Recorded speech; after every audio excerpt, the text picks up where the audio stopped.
She needed to make it clear that nothing was going to happen between them. Well, I hate to disappoint a guest, but you're in for a big fail there. I'm not falling for your cute smile and the charming Zane Steele act. You'd have better chances with any other woman in Anderson Butte. She threw in a take-that chin lift for good measure. He didn't seem fazed at all by her biting words. Instead, he leaned closer and whispered, "You finally called me Zane. I must be growing on you. But if you're in a relationship, just say the word." She wanted to throw her arms up in exasperation, but wouldn't give the man the pleasure of knowing he'd rattled her. "No, I'm single, but I have other guests to tend to, so may I please show you all the amenities of the suite now?" The infuriating man nodded as he chuckled at her, like he knew he was throwing her off her game. She thrust her shoulders back and headed toward the sliding glass doors. "Out here you have your own private rooftop pool and hot tub. There's a steam room in the cabana as well as a minibar." Zane pretended to listen as Casey rattled off all the suite's amenities. He enjoyed watching the way she moved. Like a ballerina, graceful and light on her feet, about as much as he appreciated the cadence of her unique, low, sexy voice. Her stiff shoulders belied the politeness she forced while giving him a spiel she'd probably given 1,000 times before. Something about Casey hit him so hard in the chest that he wanted to know more. After she'd shown him around the room, she thrust a piece of paper his way. "Normally, we send this preference sheet out in advance, so we'd have any special requests on hand. Is there anything you need immediately, or any dietary restriction our chef needs to know about?" What he needed was to find a way to crack through Casey's hard shell. Handing the paper back, he said, "No, I'm not picky. I'll eat whatever the chef makes." Casey blinked at him in confusion. "There isn't a certain brand of water you prefer? Or liquor you'd like us to stock?" "Nope. What time is dinner served?" "It's whenever you'd like." She held the paper out again. "On the back there's a place to tell Dax, our chef, when you'd like your meals. He'll be happy to accommodate your schedule."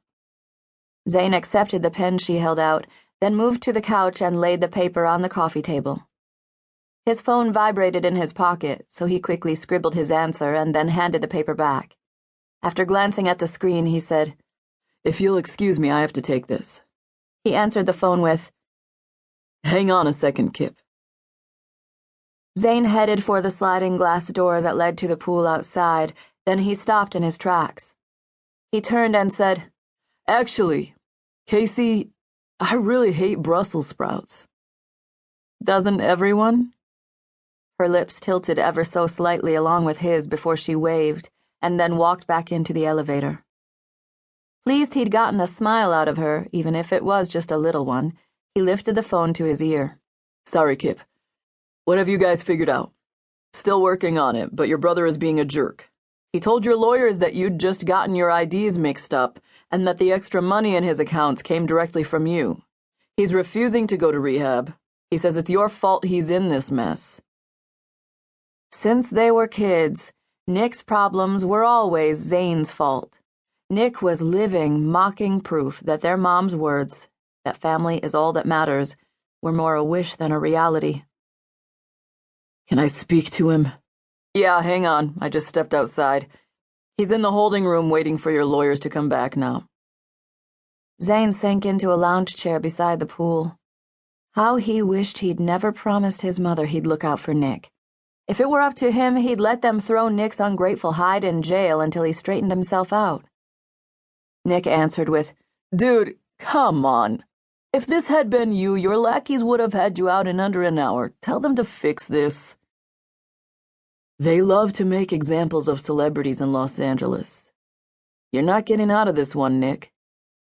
His brother's voice rose 10 decibels. "I'm the only family you have left, and you're refusing to help me?" Playing the guilt card, as usual. Well, Zane hadn't asked to be dealt in. "Look, we both know you stole my ID and my money.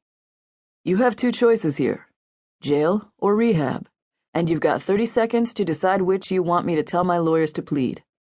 Clock's ticking." "I swear I'll destroy you and your precious reputation if you do this to me, Zane." "You've already damaged